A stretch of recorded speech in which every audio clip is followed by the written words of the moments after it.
everyone. Happy Monday. My name is Shalaya Yazdi. I'm a public health practitioner and a Master's of Medical Health Science student at Touro University. I'm passionate about raising awareness of chronic condition prevention, management, and treatment. My mentor, Dr. Jay Shubrick, and I created this webinar series to share wellness tools with our community. It's important to raise awareness of diabetes and how it impacts our loved ones or ourselves, and to teach each other and to learn from each other. In honor of National Minority Health Month, we would like to raise awareness of how diabetes can touch our community. Thank you for joining us tonight to learn about Kim DeOcampo's personal journey living with diabetes and how diabetes impacts Native American communities. All webinars are or will be recorded and posted on our website at tu.edu/mobec/Zoom into Wellness. Thank you so much for joining us tonight, Felipe Catequis from the College of Osteopathic Medicine, and Dr. Jay Shubrick and Kim DeOcampo. Thank you so much for being here tonight. Thank you, Shalaya, and it's my pleasure to have this hour with everyone. And Kim, I'm looking forward to chatting with you as well. Kim and I have been working together on the Solano County Diabetes Advisory Forum for a couple of years now. And I know her as a passionate member who cares a lot about taking care of our communities collectively and has a really important message to share. And so I thought tonight we would start with, just if you could, tell us your diabetes story. You know, what is it that you would want about your journey with diabetes? Well, I'm not even sure how long I've been diabetic. I believe now for at least 20 years. Unfortunately, I wasn't surprised when I ended up having diabetes, and I did have a doctor that was checking me all the time because both of my parents have diabetes. So it was unfortunately no surprise when it did. She did finally tell me, yeah, your blood sugars are high, your A1C is high. So I, was put on metformin, and, luckily for me, I'm still on metformin. I haven't graduated to insulin yet. So, you know what, I'm going to leave it right there. And I do have more to say about my own lived experience, but I just wanted to say to everyone, Kuchikalu, which is good evening in my Miwok language. And I just want to start by acknowledging that we are on Karkin Ohlone tribal lands. And for me, it is important to understand that the land that you occupy, because land acknowledgement does not simply exist in a past tense, because colonization is an ongoing process for us. And I want to thank Touro University for asking me to be the speaker for the National Minority Health Month, to put a focus on an ethnic and cultural population here in Solano County that has been marginalized from most of the conversations on health, mental health, social justice, and environmental issues. And I find it so ironic in a county that is actually named after a Native American that we continue to be erased. So I wanted to start with a brief overview of Native people before European contact, and that our people were very healthy. And, we hunted, we fished, and we harvested seasonal plants. Some of us even farmed, and gathering our traditional foods required us to walk great distances. So, that gave us plenty of movement, And European contact changed all of that. Expansion into our homelands created policies of genocide and forced assimilation. It caused reliance on the US government for food that changed our way of life. Our people were forced onto reservations and rancherias. Here in California, a lot of our reservations, we use the word rancheria. We were imprisoned and prohibited from hunting and fishing and gathering food in all of our accustomed places. And the foods that they distributed to us, by the US government to replace our own ancestral foods destroyed our healthy diet.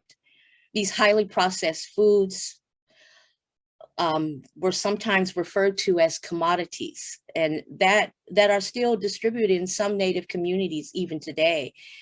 you know, and we buy a lot of our food now at grocery stores like everyone else, you know, and we're eating fast foods, we're drinking sugary drinks, and, you know, and our lives have become so busy and we don't always make time for making better food choices or movement. And so for some of us, our lives have become very sedentary, you know, and so these factors have resulted in Native people having one of the highest rates of diabetes in the US.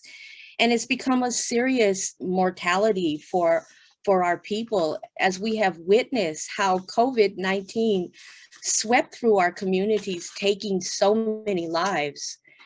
You know, Native people continue to face food injustice. You know, we look at corporate extraction and its destructive impact on land and water. And, you know, for example, the Dakota Access Pipeline, where the Standing Rock Sioux tribe were held at gunpoint to accept ecological risk to their drinking water. And for us, water is the first medicine. You know, and also in northern Minnesota, the Anishinaabe people who are currently putting their bodies on the line against a pipeline, another pipeline, going through what is called unceded treaty territory, meaning it is land that was never given up to the United States government. They are there to protect their wetlands where they harvest manumin, which is the wild rice that is that has been a staple of their diet for thousands of years. And this is just a few of the many examples of food injustice in our communities. So like I was saying, you know, both of my parents have diabetes. And so my road to wellness has been rough. You know, I do my best to try to eat well and move, which may or may not result in weight loss. You know, being told that you're obese just ends up making me feel bad about myself. I'm more concerned on working on my glucose levels, and that's a hard enough task. You know, so fat shaming needs to go. I don't see a Western view. I don't need see a Western view of what I should look like. In our culture, we do not shame people for carrying extra pounds. You know, my mother died 3 years ago of renal failure due to diabetes complications, as did her mother. So I'm the third generation in my family to have diabetes. And it's a really scary thought to have that handed down to you. I watched my mom die a slow death because she just gave up on herself. She was so self-defeating that it would make me so depressed. Here I am, the third generation diabetic in my family, and is this how I'm going to end up too, you know? Well, as I'm struggling to learn, my journey does not have to be my mom's journey. And I do have a very good doctor. She is very attentive and she listens to me, but you know, she's part of the healthcare industrial complex and she doesn't really have enough time to spend with me. You know, she has a quota to fill. She has so many patients that she has to see a day. So I'm lucky to get 15, 20 minutes with her. So I'm pretty much on my own to work on my well-being, but I do attend Native diabetes conferences and symposiums, but there hasn't been much of that, you know, due to the pandemic. And so these workshops and symposiums, you know, they help me to connect with culture and to know that, you know, that I'm not alone in this struggle. So I just want to just talk about, you know, here in Solano County, you know, the Native population has been so marginalized that we go elsewhere for our medical care, you know, with the exception of the tribal TANF, where I'm employed as a caseworker. Solano County is a Native resource desert. You know, our county is wedged between Native services that are located in Yolo County, Sacramento, Santa Rosa, Richmond, Oakland, and San Francisco. Years ago, I worked at Native American Health Center in Oakland, where I was a medical assistant. And we had a diabetes clinic every other Tuesday for our Native patients and Native community members who would come in, no appointment necessary, and sit in our kitchen where they were provided breakfast. And some would come in and want to see the doctor, have labs done, but it was totally optional because its main focus was culture and community. We would have speakers come in and talk about foot care, eye care, diet, and many other issues. But bringing the people together to visit with one another was contributing to their well-being and sense of community. And so for us, culture truly is prevention. And I wanted to just talk about for us that, because we are so rooted in culture, for us, food has stories, and they are a crucial part of our tribal societies. These stories connect the interdependence of all life. I think of stories of Corn Woman, transforming herself to a stalk of corn so she could feed the people. Even animals play a part in the stories, sacrificing their lives to nourish us. The story of the salmon asking the coyote to unblock the river so that we can swim upstream and feed the people. These stories make up the basis of many of our ceremonies and festivals, like we have salmon festivals, and I'm going to end with just letting you know that the traditional food sovereignty movement has begun. Native people in both rural and urban communities are working to decolonize our diet and returning back to traditional foods, building community gardens on our reservations in urban communities, increasing our water intake, providing movement programs at our Native services, educating our people to make healthier choices that can bring our people back to whole wellness. In Berkeley, there is the Ohlone Cafe. I think it's closed right now due to the pandemic, but it serves up traditional California Indian cuisine. And there is also a friend of mine, Wapipa's Kitchen, who was a catering business out of Oakland, who also serves traditional foods. Our communities are working to reverse our healthcare disparities, but it's rough, but we're trying to push through to this. I am a board member of the Sogorea Te Land Trust, and it is an urban Indigenous woman-led land trust out in the Bay Area. And we have received some parcels of land back in the Bay Area where we are gardening, where we have built a traditional arbor so we can have ceremony there. But we are trying to create this, to bring back the stewardship of land so that we can provide healthy food, not just to the Native community, but everybody out in the Bay Area that needs food. We're in the middle of a pandemic. We have seen the rise of poverty. So we're giving that food out to everyone. So, I just wanted to bring that up. And so for me, when I do eat ancestral foods, it not only benefits me physically, but it benefits me mentally and spiritually because it connects me to my culture and it feeds my spirit, connecting to our land. We have it within ourselves, the wisdom to rid ourselves of diabetes. And we can do that by simply looking back to our ancestors for that guidance. And, for us, it simply comes down to the land is our medicine. And if the land is not healthy, we're not going to be healthy either. So with that, if you have any questions, would be glad to answer them. Great. Kim, thank you so much for sharing this perspective. As much as I know that the United States has really had a very solitary and focused history that doesn't really represent the richness of all the people that have lived here.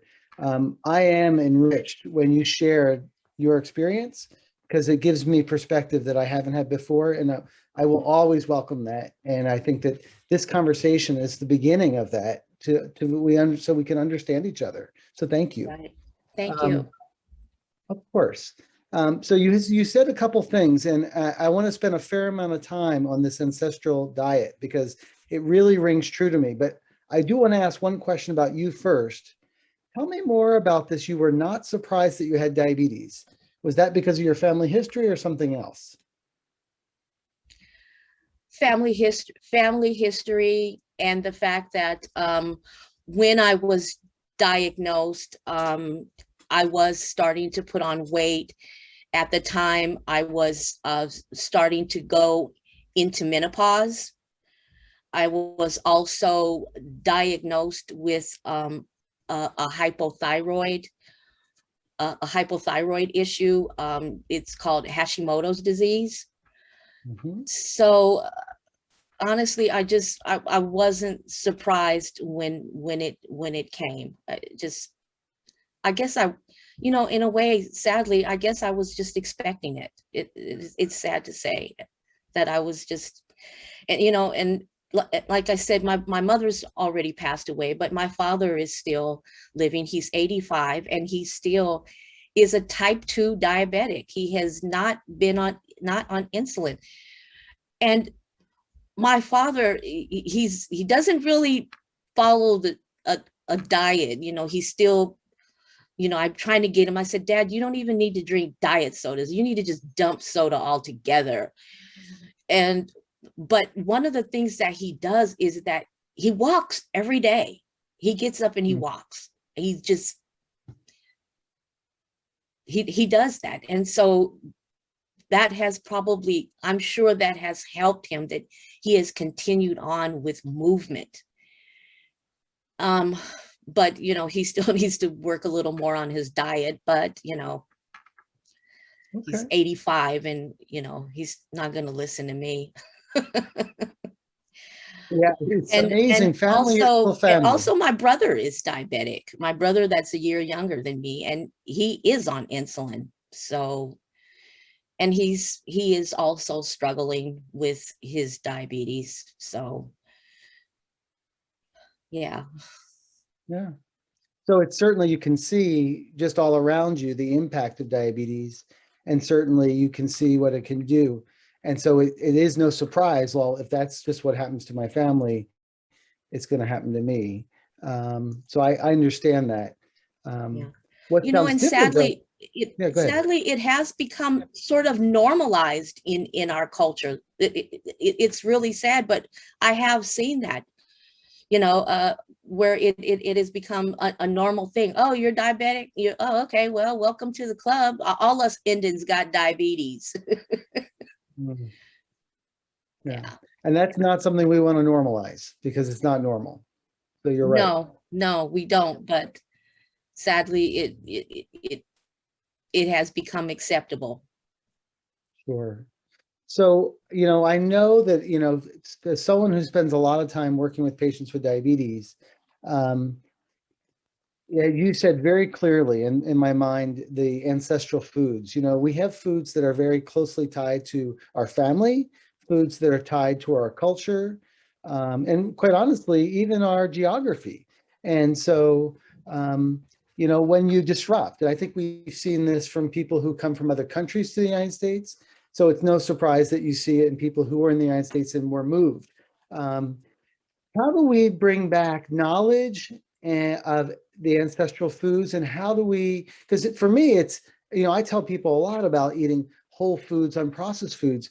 It's actually quite hard to find them now. So do you have any suggestions? For ancestral foods, or?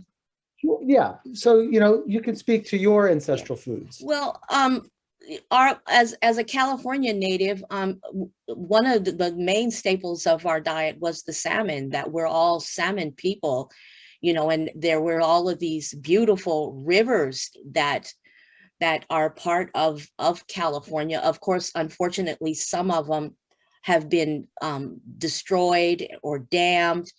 You know, my people, the Tuolumne Mewuk, the salmon used to go up the Tuolumne River, but no more. That's been dammed. But that is, and then that is also something that there's a big going on up north, way up north as well, is that the tribes and their environmentalist allies are taking down several dams on the Klamath River. And so this is going to also provide a way for the salmon to go back to spawning in ancestral areas. So that's part of a huge part of our diet is the salmon. And of course, you know, also for us, deer meat. And we also, and then of course, all kinds of, and as also as California Indians, the acorn is part of our diet. And we still harvest acorns, and we still make our acorn, our acorn, it's kind of like a mush, kind of like if you know that Hawaiian people eat poi, it kind of looks like poi. So we call it numpa. And so we're still eating that and when we can. And, you know, our people that live on the coast still harvest seaweed. And so, but I don't always get a chance to eat all of these things. So when I can, it's been very, very wonderful to be able to eat these things. But, you know, living in urban areas, sometimes it can be difficult to be able to access these foods. So I'm just looking at better ways of what I can get from the grocery stores and what I can get from community gardens is what I'm working on. You know, it can be different for us natives that live in urban areas as opposed to natives that still live in traditional areas where they can still, you know, hunt. So I hope that answered some of your question. Yeah, I think it's complicated because, again, one is access, right? Access has become a real issue, and then two is Right. quality, right? And so, Yeah. you know, these are really big challenges. But Right. rarely does a culture do poorly when if they stick with their original diet, right? The diets that we have through history have served us well. And it's not until the last 100 years that we started to industrialize food that we all got into trouble. Not equally in trouble, but actually we all got into trouble. Yeah. And some of our lands have been privatized. And so we do not have access to going on those lands to, you know, to pick, you know, certain kinds of roots or berries or even some herbal medicines, because that land is no longer, you know, we have no access to that land. Even places where we go to pick the materials that we use for our baskets are off limits. Well, thank you for sharing that.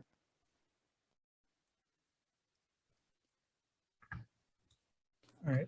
Hi, Kim. There's actually a question that someone did want to ask, and the question is, how has the COVID pandemic has affected your diabetes management? Actually, it really hasn't, because, you know, I've been working the whole time. You know, my job had what was called disaster leave. And so I was able to shelter in place. I think there was another question from the audience that Philippe has for you.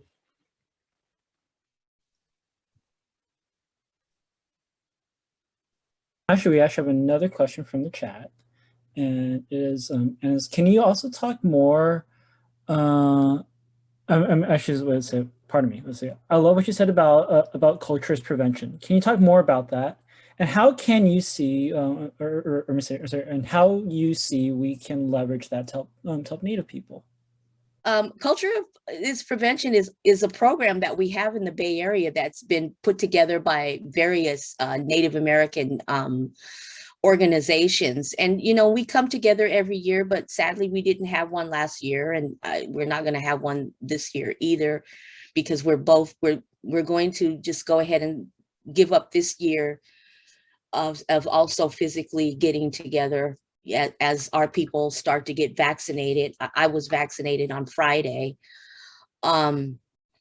But it is a program that we started to talk about just various aspects of well-being, and that's physical, mental, spiritual. We talk about well-briety, which means, you know, helping our people that are dealing with, you know, substance abuse and cigarette smoking. And it's also about the, you know, family dynamics and making wellness within the families as well. I love going to Culture is Prevention, but, you know, and I can give you more information on Culture is Prevention when, you know, after we're done, or tomorrow.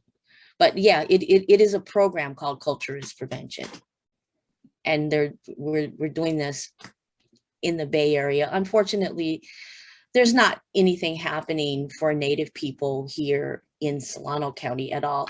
You know, we have been ignored for so long that, you know, that's our normal for us, to just be ignored. You know, Dr. Schubrook and I, when we were able to have our meetings physically, we did talk about having some diabetes symposiums that would focus on particular ethnic and cultural groups, because there's going to be unique barriers and issues for each group. And so we had talked about focusing on Native people, African-American people, the Latinx community, the Pacific Islander communities. You know, these are groups of people who have high risk of diabetes. So, you know, I'm hoping that will eventually get off the ground, and we'll be able to do that. So that's a start right there. And to have this workshop or symposium or whatever you want to call it.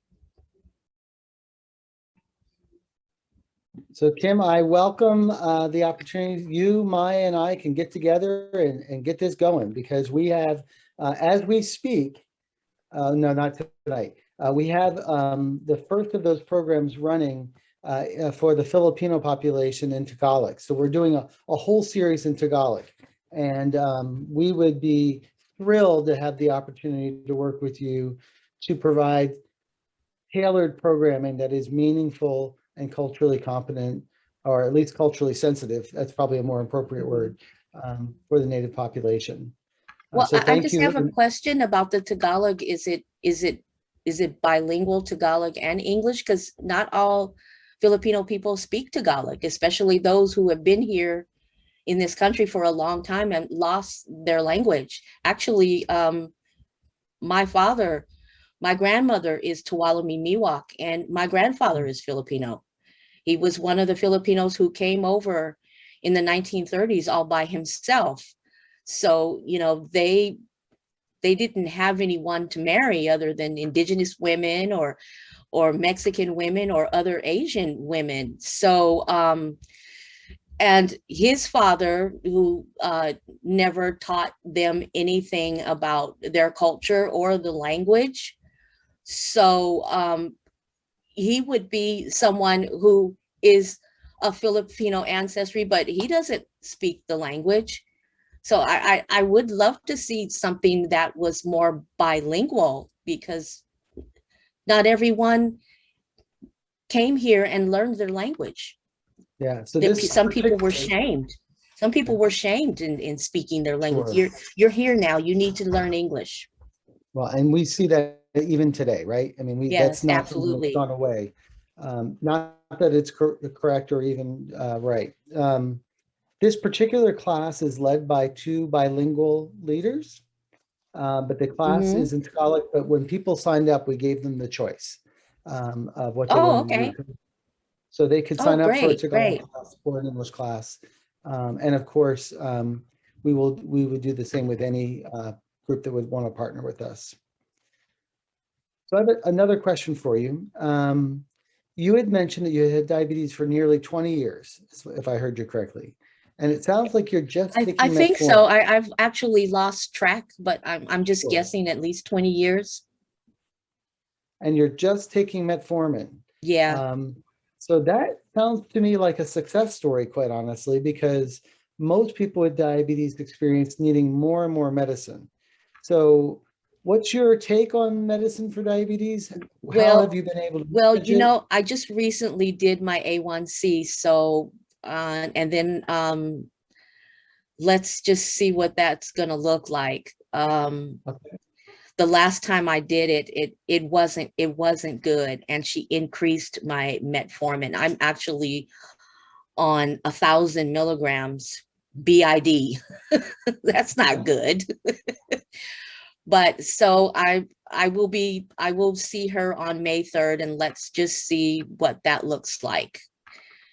I'm hoping that I greatly reduced it, because I even gave up diet sodas. I just like, forget it. They're not any good either. So Sure. I'm just keeping my fingers crossed that she's not going to, put me on insulin. But if that's what I need, then I will definitely take it. And as for me, I as Native people, we end up living in two worlds. And so, I want to continue to be a part of using what works for us traditionally, but I also know that I have to take from the Western world what works for me. I was reading this book from this Native woman who looks at her glucometer as a sacred item. She blesses it, because this is helping to save her life. And so, it was such a beautiful story when she talked about surrounding this glucometer with medicines, with sage, and praying for it, because it is such a part of her life. So and I have several of those books, so I'm going to make sure that you get one, Dr. Shubrick. Okay. And so it's like she also said, and it's true, we have to take what's good. We have to take what's good from Western medicine, but there are those that still want nothing to do with Western medicine at all. And and I respect that. If you have access to medicine people, to certain medicines, then yes, by all means, go for it. And I'm always amazed, as much and as comprehensive as Western medicine is, of course, there has been medicine people for centuries prior to Western medicine, and certainly many effective treatments. And I don't know if you're familiar with any. You've mentioned some things in terms of activity, healthy water, healthy food. Are there things within the Native culture that would be useful for me to know about the relationship to diabetes? And again, that's not meant to be a medical question, but just really to say, what should I be aware of? Yeah. Well, for us, prayer is always, prayer is a medicine. Going to ceremony is one of the most important things for us, is to continue to go to ceremony. Right now, a lot of our ceremonies have been sort of shut down because of the COVID. For us, as me as a California Indian, we do a lot of our ceremonies in a roundhouse. So there's a lot of us in the roundhouse. But right now that's not going to be possible. So I'm just at home praying at home with my medicines. But yeah, for us, prayer is very important, and the continuance of our ceremonies. And even in our mental health, Native mental health services, it's not just our Native people, and also non-Native people who may work in behavioral health. And these are people that understand our culture and our circumstances, and so they can also get hired at our native health clinics, but we also hire traditional practitioners, so that there's that balance of getting you know, that psychological help, and maybe getting triaged if you need to go on an antidepressant or something. But then there's also the traditional people there to pray for you and help you get through a mental health crisis, or help you with depression. Well, so as we summarize today, I want to make sure that one, we thank you for joining us tonight. I think your story is compelling, and I am always happy to gain yet a new perspective. And the more that I get exposed to, the more I can understand. And I think that's an important part of our journey. You know, we're going to be moving forward together, and we need to find a way that we can do that by understanding. And I think that we appreciate your willingness to share. Are there any final things that you'd like to share with the audience? It sounds like you're going to give us a couple resources, and when we post the video, we'll post any resource with it. Okay, that'll be maybe tomorrow or the next day that I'll gather some resources for you. But No you know, problem. you had said something about a native resource desert, and what I meant by that is Solano County doesn't have any native organizations other than the one that I work for. You know, and this is California Tribal TANF. And if you don't know what TANF means, it means temporary assistance for needy families. And so I serve the Native American populations who are low income in Solano County. So we're providing them with you know, cash assistance if they need it, helping them look for work, helping them with educational issues, and doing other types of wellness. We had a lot of wellness workshops at our office, and that's when every year I would bring in MOBEC. I had MOBEC come and talk about diabetes and diabetes education, and check everyone who wanted their blood sugar checked. So and I look forward to also bringing MOBEC back when we do finally go back to the office. But yes, I certainly would want to do more with connecting with Touro. I also want to connect with Touro with our women-led land trust, and to look at the work that we're doing and how it's connecting to the wellness of our people by providing food and medicines and ceremony. So, you know, hopefully someday maybe Vallejo will gift away a parcel of land to the Sogorea Te Land Trust, because all along the Carquinez Strait is Ohlone lands. So there may be a parcel of land somewhere that they may be willing to give up, and give that piece of land back to the stewardship of natives. And you know, we're talking a lot about land acknowledgement these days. We're also talking about land back, as well as the push to rematriate land, giving the land back to the women and letting women take care of the land, because for us, you know, as women, as life givers, the earth is also the giver of our life. So we're really looking forward to working with you, Dr. Shubrick. Well, we are too. And, you know, we want to continue this relationship, and I look forward to continuing our dialogue and continuing our partnership. So thank you, everybody, for joining tonight. Please remember to do your evaluation. We do welcome your comments, and we welcome any topics you'd like to see covered. And please remember that these will be posted on the website, including additional resources from Kim. And we're so glad we're here, and we hope you all enjoy a little bit more sunshine tonight. I'm sorry we didn't get more rain. I was really hoping for more rain. But Kim, we appreciate not only your experience, perspective, but also your voice. So thank you so much. Thank you. Thank you so much for joining us this evening, Felipe and Dr. Schuberg, and especially Kim. We really appreciate that you came and shared your story with the community so that we can all learn about the impact of diabetes on the community. So thank you so much for being here this evening. Certainly, And it was my pleasure. And for our audience to visit our website, I will post it in chat. Please visit our website so you can come and watch this video or share this video with your friends and family, and also to see the schedule of any future and upcoming webinars that we have. So thank you again, everyone, and have a great evening.